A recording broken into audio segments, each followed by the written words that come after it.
too. Are you recording? I'm recording this time. I am also recording. All right. Listener, hey there. Listener, hi. You're not going to get to hear the know. other part that yeah. we covered So PMS Kate and I and recorded fascism. Yes. Oh, man, we did. Covered PMSing and fascism. And, misogyny and women's health. Yeah, you guys missed a lot, actually. You missed so much. Unfortunately, we cannot catch you up. I think really they're caught up. They understand hear all these what things. Marty said.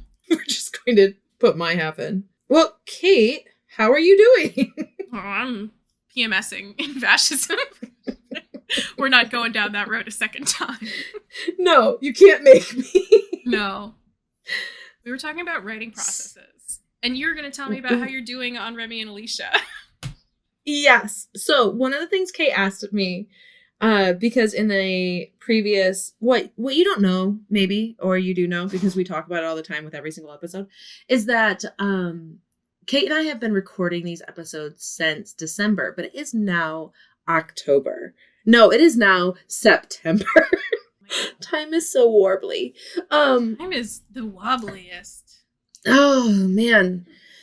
So there's a lot of insight I'm pulling from our episodes that are releasing currently. And just the naivete of young Marty.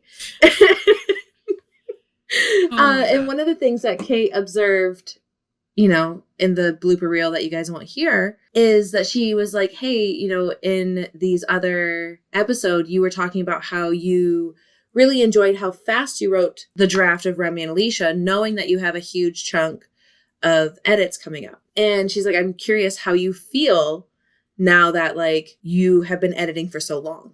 I'm glad you did that recap, because that's way more efficient than I was going to be about it.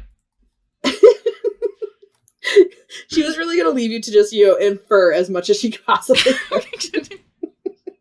Yeah. So my thing is I can't really answer this question perfectly, because in the midst of all of the things happening, my life completely transitioned. So I don't know if I would normally have moved faster with my edits. I do believe I am happier with what I'm working on right now. And I also believe that I am enjoying the process better than if I was writing a draft, because I get so angsty about drafts. But I don't know, because the whole thing has taken me so much longer than I wanted to. That's fair. Does that make sense? Feeling like you're stuck in something and it's not moving along is really hard to It's so hard. Yeah, and I've gotten to the point where to Heather, Heather. I was like, yes, Heather the editor. I was like, hey, can I give you half now? Because this book that I thought was going to be done in June, in May, all this stuff, it's going to be hard for me to have it completed and fully edited before November, when its pre-order is up. And so, I don't know, man. It's hard to answer that question. What are your thoughts? You've been watching this. If there's something kind of bittersweet in doing these edits, so distant, and knowing where you are in your project, and dude, the one where you were I'm gonna go to school, and then a week later, I think a week after you signed up for all your classes and everything, that fucking Trump eliminated the grant that made your going back to school impossible, right? But then right? it was this is true, but then I think your professor was also kind of a bitch. Oh yeah, I have thoughts on that. But I was still able to go because they deemed it unconstitutional for him to be able to make that choice. Right. But then, yes, my professor was kind of a GDB, which is all fine, honestly. Except for if you're gonna hold me to standards you're not holding yourself, then girl, we got problems. But then buying this house and moving, it was this is the last straw. I can't go to school and take care of everything, write my books, run my real estate business, get 2 houses ready, a house ready to sell, a house ready for us to live in. Yeah. And saying all that out loud, I'm yeah, no wonder I'm so effing tired. We're so done. We just want to be done so badly. But we are very close to having, it'll be listed next week. Nice. our old house. I'm Yeah. really glad. So things are good. But yeah, so it's just been a weird one. And I just think that like sometimes you can have expectations of how you think things can go, and then an entire year will be just completely different than you thought it was going to be. Yeah. You know? What are your thoughts on that? I think I've seen a lot of authors, like, especially ones that, you know, start to like write through a series and then, you know, maybe they get 2 books in and they have a bunch more promised or like kind of implied from like the cast, you know, like all the characters told people like these books are going to exist. And then, you know, like it doesn't get enough traction, like that these books aren't getting read enough by people to make it worth the author's time to write all of them. And I've seen that happen on Facebook a number of times where people like post like, hey guys, I have to make this formal announcement that I'm not continuing this series or I'm putting it on hold. And I remember thinking like there's got to be a way that like I can plan around so that I never have to come to this like conclusion myself, because I felt like that's got to be so hard to do. It's got to feel embarrassing to be like, guys, I can't deliver on what I promised you. It's got to feel like really shitty creatively. Like there's a lot of like little things like that I've kind of not experienced but witnessed that I've you know, so like I don't that you now have a different perspective on through experience. A little bit, yeah. Like I think it's got to be like you have to. I think it's kind of inevitable that something's going to come up like this, and it's going to make you go, "Hey, I bit off more than I maybe like." Not, it's not even I bit off more than I can chew. It's like life also got in the way, and if it hadn't, I would be able to complete these tasks. But well, you know. And then like even just my own experience of like not writing the sequel to Truth or Dare, and like there are still times I'm like, oh, I bet I have more of Willow's book than I think I do. I bet I would do a better job with it now. Ultimately, it comes down to, like, it's not where I want to be writing, right? Like, I really enjoy my Grand Ridge world. I really like what I'm doing there. And it was a first book that is deeply out of brand now, you know? Maybe not deeply. It's still romantic contemporary rom-com, but, like, it's kind of deeply it's not the way you grew, you know? No, exactly. Like, I don't know, the through line there really isn't there for what I'm currently doing. And so it's like, okay, do I give my attention to that thing, knowing that it would just be something to, like, satisfy the random reader who is like, I would like to know what actually happens at the end of this Truth or Dare series, right? So I do have, like, a little bit of a similar, like, I do feel like I keep promising people, like, oh yeah, Kathy's book is going to come out. And then every time I sit down and work on it, I'm like, ugh, I just, you know, I can't force myself to get excited about it. And that feels like, you know, a little bit of a failure every time. I'm so sorry it feels that way. But at the same time, I have you championing. Doing whatever the fuck you want. Yes, that's exactly it. Yes. You always tell me to pursue what is going to be the most exciting to me. I'm always telling you, like, I'm so, like, getting distracted on this project. And you're like, well, then follow that project. And, you know, like, well, and, like, slowly, that's how I'm getting, like things finished. And I think it's hard to feel bad about not getting the things that I wanted to get finished done when I'm so excited about these other things that did get finished. That's you know? Awesome. Yes. Well, and then also, like, in between these projects that you are finishing, you go back to dabble with Kathy, and eventually something will break loose and you'll have a book for Kathy. But, like, if you were to sit there and force it, you would hate the process of writing. And I think you could potentially, like, burn yourself out by not doing the thing that's bringing you joy. It'd be one thing if my advice to you would be very different if you were like, I need to get this book out because it's going to pay my bills, right? Yeah. Like, all right, girl, sit your butt down. We all go to work, right? But you aren't in that position. So, like, use the freedom of not having that position and write what's giving you excitement, because even though we've published a couple books, we're still rather young in this whole thing, right? Yeah. And, like, it is about the long game. It is not like, the sprint of it. Yes. For one thing, I watched this woman who I was, like, watching her produce and market and all this stuff. I'm like, oh, my God, how is she doing it all? Like, that's insane. Like, my goodness, I am falling so far behind. And then last year, she's like, I'm never going to write another book. I'm completely burnt out. I don't want to do this anymore. And I was like, okay, that is exactly why I'm prioritizing the way I want to do this. Yeah. Like, that's one of those things I don't want to be in that position. Like, I don't want to reach that point. How do I keep myself from hitting that? How do I not? And honestly, I'm trying to make peace with maybe I'm going to hit that. And at some point, I'm just going to have to say, this is a break. God. Mm-hmm. Well, there's an author, again, that I really admire. And she just announced to a smaller group that, she was going to stop because of life stuff. And like, she is somebody that like, I was watching her do things. I'm like, I think you're like legit making human money at this, right? And yet this life stuff is really important. And so that's what she's going to focus her time and money on. And it's like you said, like there might be a moment in your life where you're like, I'm going to just pause on this. And that will be an okay decision to make because life, I know. How do I word this? Writing is a priority and you need to make it a priority. And if you want this as a career, there are choices to be made. But like also, you don't know what's like gonna happen in a month, right? Like listening to these early episodes, knowing how I thought the year was planned, and then I cannot stress enough, we were not going to buy a house this year.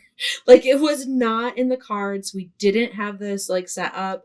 We were not prepared for this. And like the perfect house showed up and I didn't even think it'd be a possibility, but we were able to like do some hardcore maneuvering and get this house. And that's awesome. And like that's its own really awesome thing. Yeah. And then like if I had been like, no, it's not in the cards, we're not going to do it, then we wouldn't have our dream house right now. Right. Yeah. And like, you know, it's just being able to make adjustments to the plan to benefit like the long term.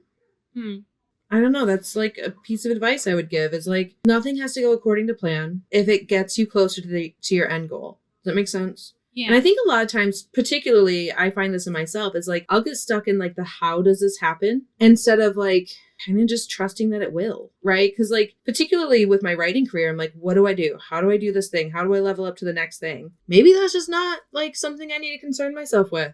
Maybe what I need to concern myself with is the next book. Like, you know what I mean? Like maybe what I need to concern myself with is like, what is the next thing that's going to make me happy in this process, right? I don't know. Yeah. I feel like I'm rambling.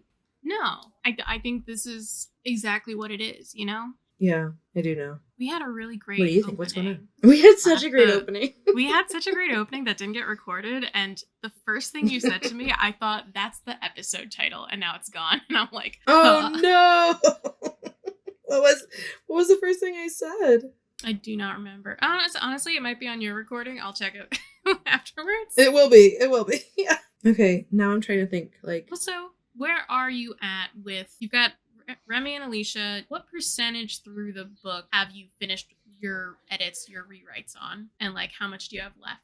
I feel solidly that I'm somewhere at like the 75% mark. I think I have about 20,000 words left. It's a good chunk. So if not 75%, then I'm at 66% sort of thing. It is a good chunk. I feel that the story's probably moving nicely. I don't know. Oh yeah, they haven't kissed yet, right? No. 40,000 words. No. Over 40,000 words, listener. And saying I'm about to get like a cold sweat. In 40,000 words. No. Yeah, it's just, I don't know when it's going to happen. I do know when it's going to happen. It's coming. It's coming. I swear to God. It's already established to have happened. Did you have this thought when you were writing the first draft? Or were you like, it's cool? Well, in the first draft, it wasn't this long. It didn't take as long for them to be in the same room together. And so it just kind of generally just been adding into the beginning, the pre-kiss stage. Well, yeah, I added into the beginning. The thing is, I'm going to add into the post-kiss stage too, right? I think in general, it's just going to be a bigger book than probably I've ever written. But it felt like their relationship really needed more like steeping with a T. And so like it's different. It's getting there. And I do think that it is, I know for a fact it's improved from the first draft. Like I have like such a weird, I don't think it's weird. I have a lot of commitment to my characters. And so a lot of times the guilt I feel about my books not achieving everything I want them to is that I didn't do a good job for my characters. And so like that's where I am currently sitting in like my angst-ridden author mind is I'm letting Remy and Alicia down by not doing a good job. Isn't that sad? No, that is really sad. Like, I didn't do you guys justice. Yeah, right? Isn't that a terrible feeling?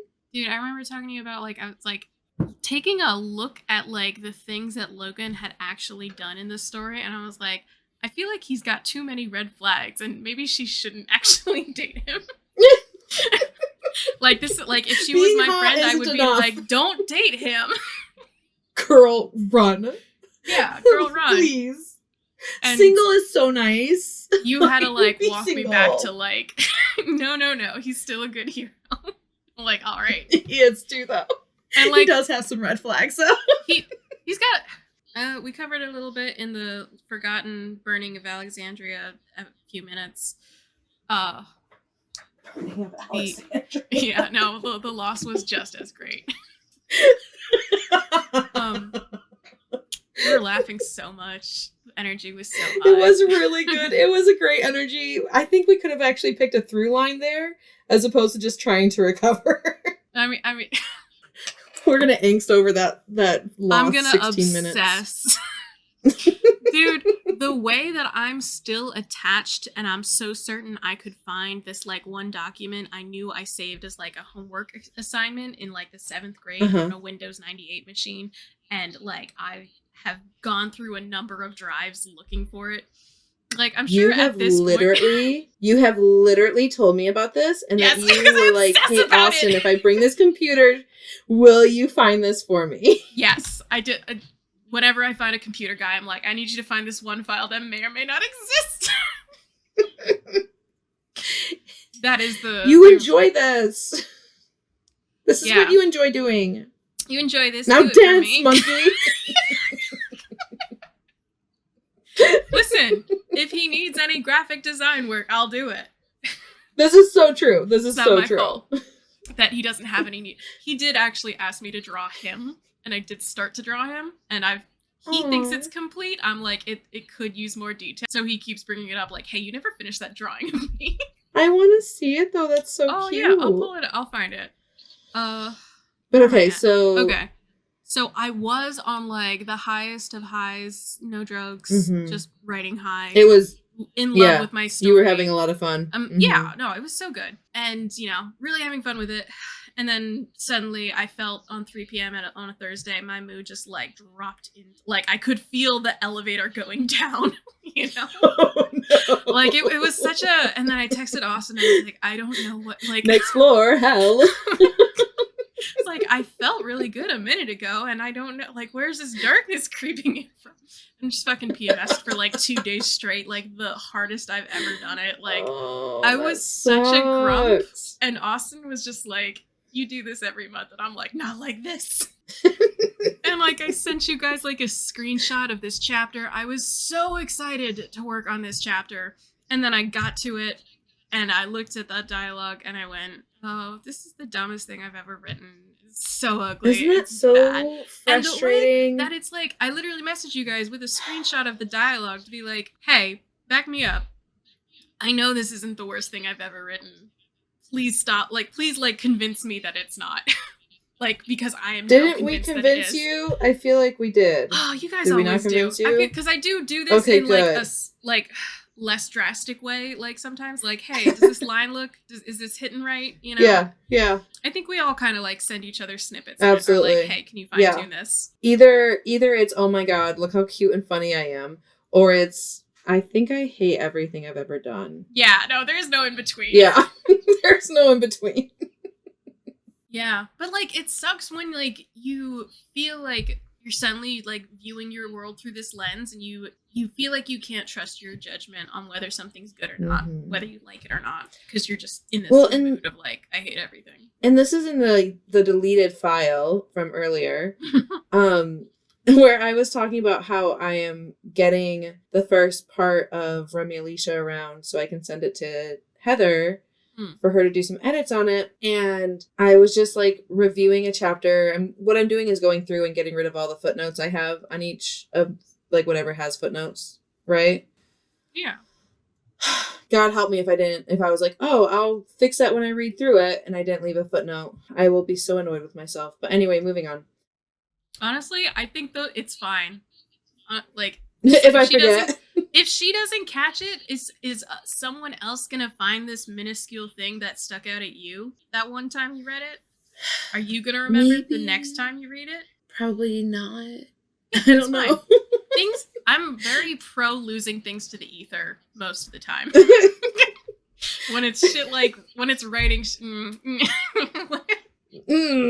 it's edits. You're like, when it's edit. If it's a document I wrote in the 7th grade, then I'm not about it. I'm not okay with this. Oh man. But so I'm just going through and cleaning things up, and in the process I saw something that was like, hey, pacing issue here. And so I like reread that scene, and it was a scene I really liked. And then in the reread I'm like, oh no, I think I hate it. It's just a terrible feeling.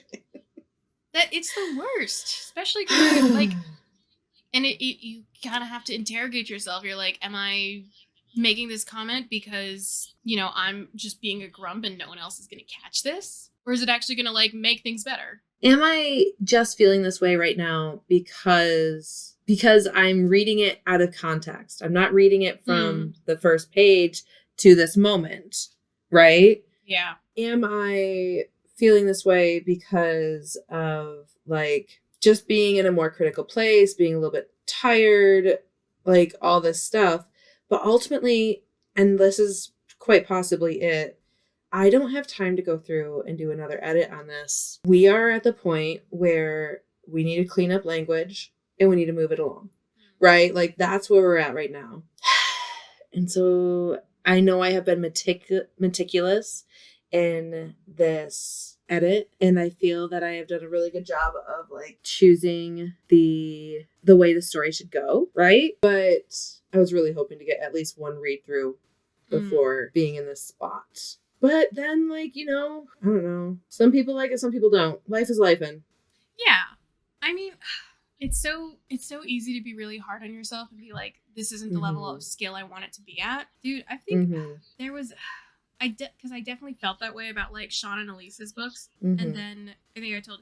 And I'm kind of like wondering is part of the reason I enjoy... Like, because I reread the last couple of chapters from it recently to like orient myself in Logan's story a little more. Yeah. And I was like, wow, this is actually like so much fun. Like it is so much fun. But it's a fun book. I think it's fun. It's a fun book. I think it's a riot. But like, where was I going with this? Brain gone. I'm sorry. Thought okay. ran out. That's it. That's the whole thought. It's a good book. Buy it. Well, but you were saying that you were really critical of that book, and then you had the reread of it. Yeah. Does that help you at all? Yeah. When I look back at old things, and like sometimes I'm like surprised, but I'm like, oh, that's a really good line, or like, oh, this is such a descriptive paragraph, and I don't write this way anymore, and I like feel like I've lost something, you know? But at the same time, it's kind of rewarding to look back and like really enjoy something and be like, oh, I was better than I thought I was back then. Yeah.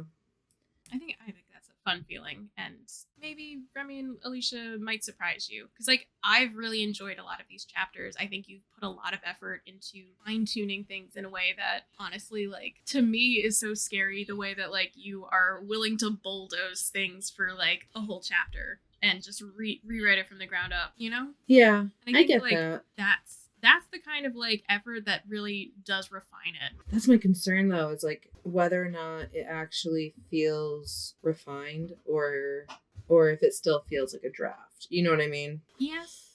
But I also do know it's so easy to be in your head. It is. I also know that like I've definitely told you that like on certain chapters of like this is like my favorite thing you've ever written. Yeah. Thank you. I don't think I don't think you can hit that note for every chapter. I think like God, I just, read some chapters have to get work done. I think some chapters just don't shine as bright as other chapters. And like, this that's is true. Fine. Like, you don't need to be at 100% every chapter. Storytelling, I think, benefits from not a dip in quality, but like maybe a little more slower paced, and it's not as exciting. Yeah. but like it's a breath, you know, it's a Yeah. gathering before the next, you know, ascent of the roller coaster. I agree. And I don't know, that was one of the things that I really set out for with Accidentally Under Your Tree, was to not have anyone say that it, like, the pacing needed to slow down. And I had that. And then that was like another thing with this one, is like, I don't want anyone to be able to make the same complaints about this as they have other books of mine. Does that make sense? Like when you look at your reviews. Mm-hmm. Yeah. I And mean, so, okay. In our group chat this morning, literally, this is one of those things that like eats away at me, and it's like one of those things you just can't do anything about. Anna was telling us about someone she saw who called Bella Swan main character syndrome from Twilight. Which is hilarious, because she is a main character. But then, Yeah? like, she was explaining to us, and it was like, but, like, this thing's canon, so, like, that contradicts, and we were like, we started dissecting Twilight this morning, so we were like, hang on, it was such a shame. Why are we defending Twilight? Don't think it needs defense particularly. But, yeah. But, like, I think about that, exactly. like, it doesn't need defense, but just like, because someone has a criticism to make, how grounded that criticism actually is may take committee, I think, to dissect. Well, and like, I think that's true, but also like, if I'm like I would get good reviews, but like there'd be still like that one element of like criticism about it. Yeah. Was like, the pacing was really fast, right? The pacing was a bit too fast, right? And so it's like, okay, well, this is something that I can work on. You know what I mean? Like, and so I think there's benefits to that sort of thing. I don't think you need to take everything to heart, though. Yeah, I think you can also overcorrect and write 40,000 words where they don't even kiss. Hey, shush! You monster!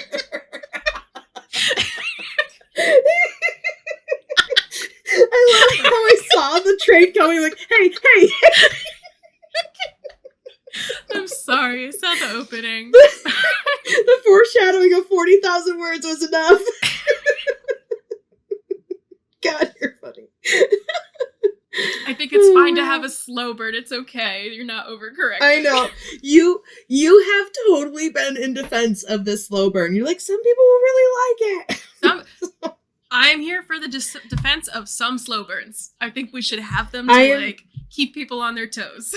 I agree. And the thing is, I love a slow burn when it's necessary, right? If you're just drawing it out because you've decided that's what you write, but there's actually no reason for them not to be making out. The thing about like any good romance is a dual character study, and it's about two characters in concert with another, you know? And when you really dig into that, I think you can do, like, that's what makes a slow burn really good. You know, because, like, there's so... Well, like, sorry, now you go. Well, I'm reading a rom-com right now, and I read the first in the series, and I really liked it. And ultimately, this author is getting away with a lot because she's just a good author, right? But...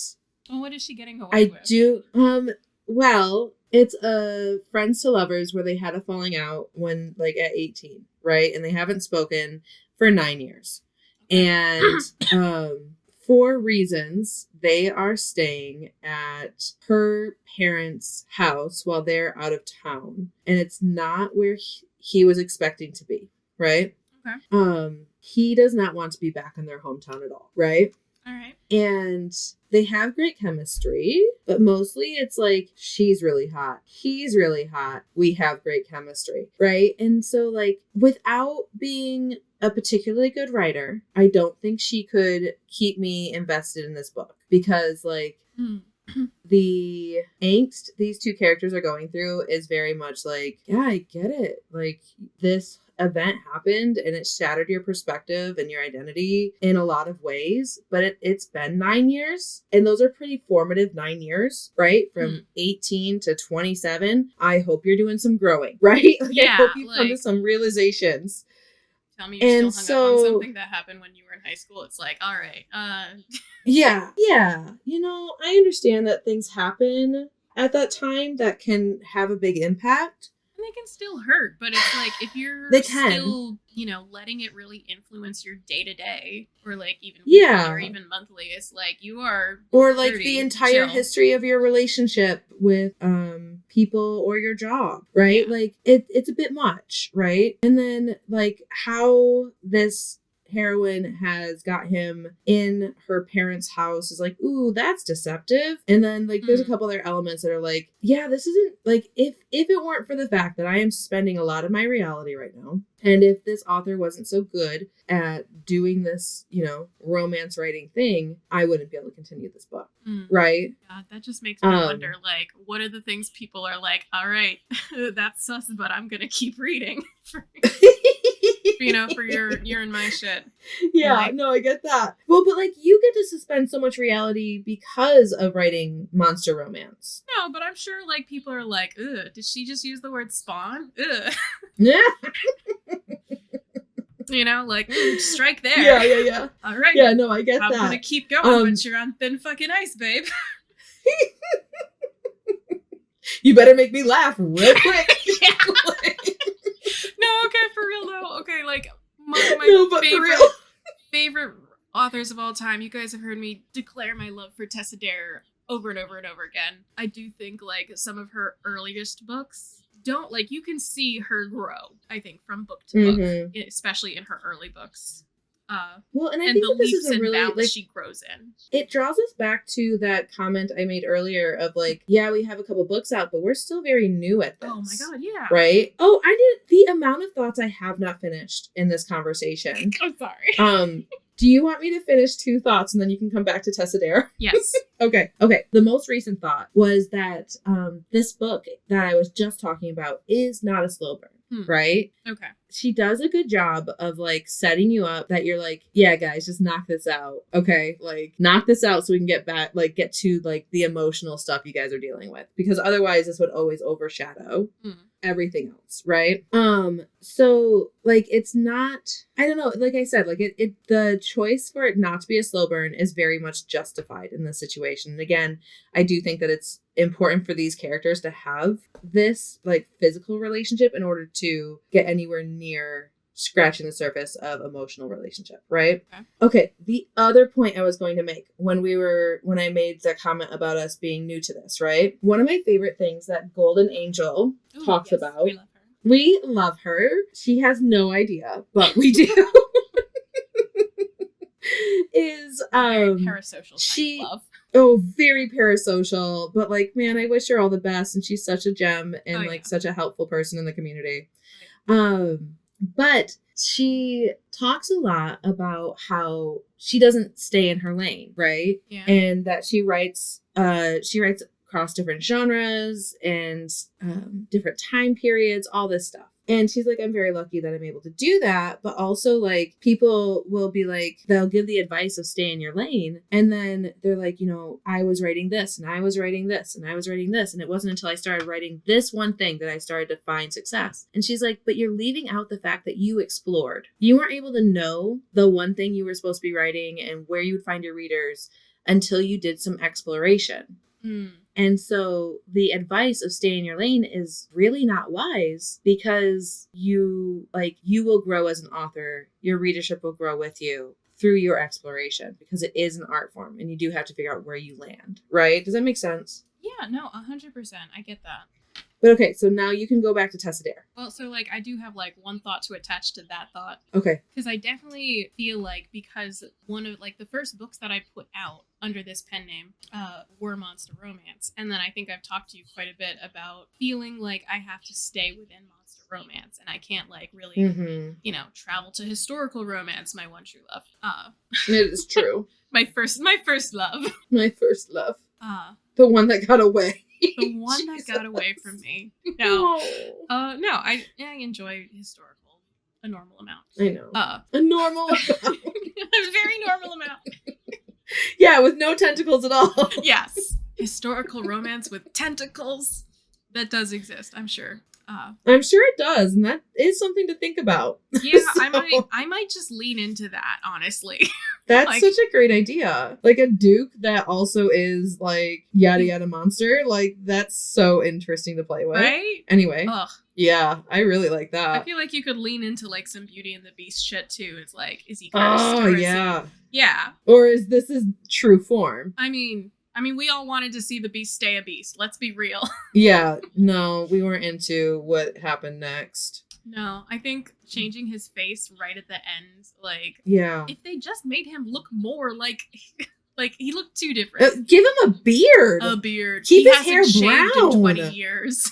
I know. Ugh. Anyway, Yeah. what a godless time. What a godless.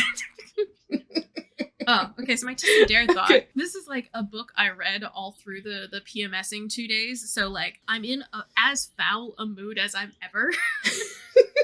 And I'm reading this book that's not her best. I'm just gonna like lay it down. It's not her best. It is good. It's good in a lot of ways. I can't tell you how much I enjoyed telling Andrew your commentary.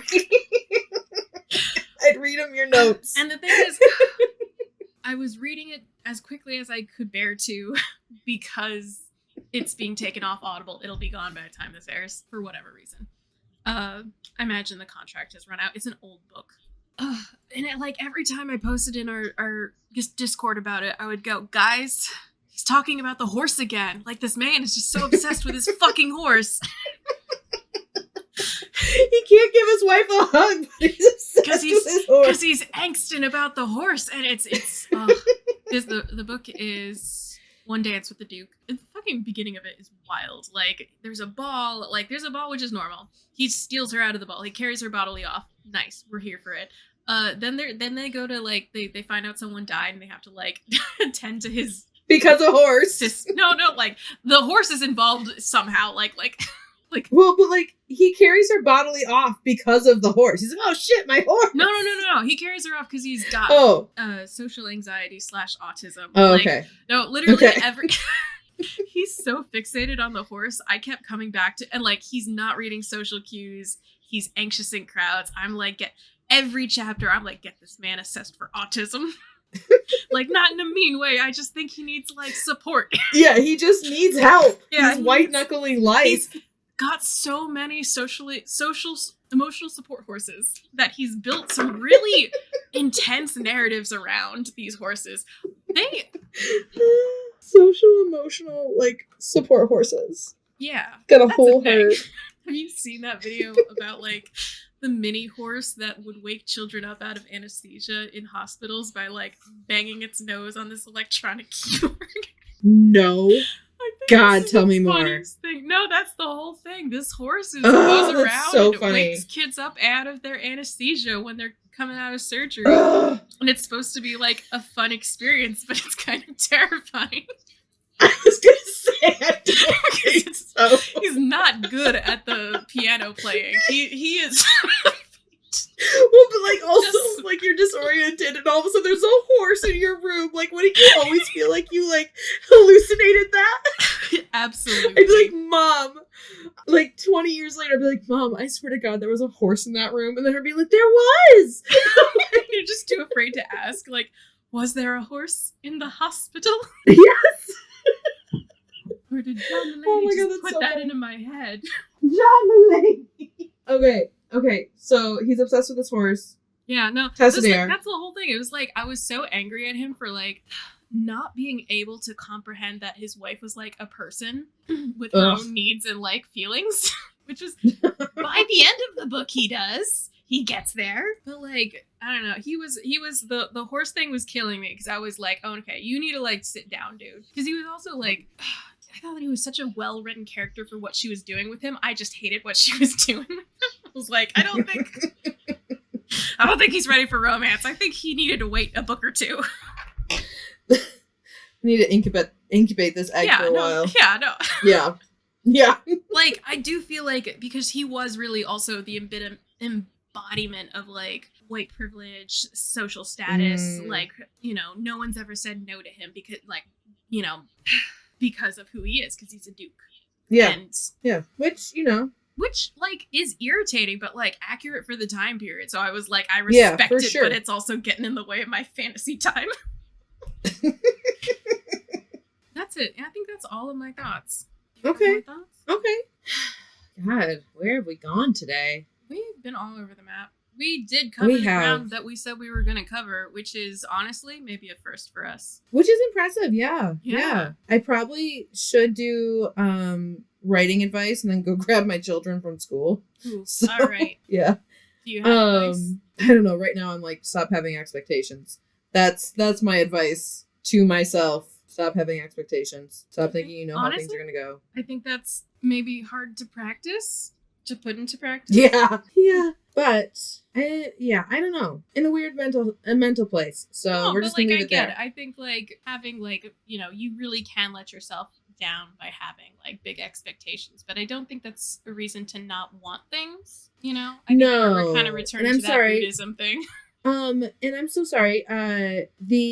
My no expectations thing is more so like I need to start letting the process be what the process is. Okay, like expectations about like making certain deadlines, maybe, or like the way you set your deadlines. Or even like how something will come to volition. I don't know. I know I am working really hard. I'm always exerting a lot of energy. Oh yeah. You are doing the most. Yeah, and if it's not happening under these circumstances, I will go ahead and just find a way to enjoy the process and trust it. Does that make sense? Yeah. I think my advice is going to be equally as short. Existential? Not existential. I think it's going to be take a look at yourself, reassess like the mood you are in when you are working on something. If you come to your chapter in like a foul mood, maybe that's the reason you're finding so much wrong with it, you know? Oh my god, like yeah, headspace is so much. I wrote like a section of a chapter that I was really about when I was writing it, but then I kind of got to a point and I had this little existential crisis and I called you and I was like, does my main character not know enough things? Is she getting left out by the plot? We had a whole conversation about it. And then we did, and I really enjoyed that conversation. And I thought like it was a really like no, but yes. You know what I mean? Like, no, but we can fix this so easily. You know what I mean? Yeah. It did really help. I mean, good. Second piece of advice, phone a friend. My God. My God, phone a friend. Yeah. Don't trust your brain. Trust someone else's. Honestly, yeah. That's the first piece of advice is like, yeah. Because like I didn't like it and I was gonna scrap it. There's this like page that I wrote and then like I put it, you know, in a different document for, you know, a couple of days and then I came back to it the other day and I was like, actually, I think this is the right emotional beat to hit and it's going back in. Yeah. And good. I think if I just kind of like followed that instinct of, oh no, I'm just tangling things up right now, you know, I would have just cut it and been maybe a little bit worse for it. Yeah. No, I get that. Yeah, that's good advice. Kate, where can they find you? Ooh, I'm at kate-pryor.com and at by Kate Pryor on any social media site that I'm on. And that's it. No, you go. Okay. And I am Marty B, author, on TikTok and Instagram and at martyb.com. You can email me at martyb@martyb.com. And then also my newsletter is about to start getting a brand new spanking reader magnet. Ooh. That is so stinking fun. Like every time I read it, I laugh out loud and I have to tell someone about how funny I am. That is honestly the best feeling. And it is a cute little story. My God, the fucking goose skirt is like been a running thing in our chat. It has. Well, and then like even just like the way that they're like mean to each other. Oh yeah, no, I really love that. That's the road you went down. I think like for a short story, that's exactly the kind of like instant chemistry that really works. I agree. It was so fun to write, and also not perfect timing on my part to be like, I must do this right now, but you know, our brains do what they do. So honestly, you gotta go where it takes you. Yeah. Most of us are just along for the ride. Okay, so listener, happy writing. Good luck out there, kid. We believe in you. Bye, listener. Bye. Bye. Bye.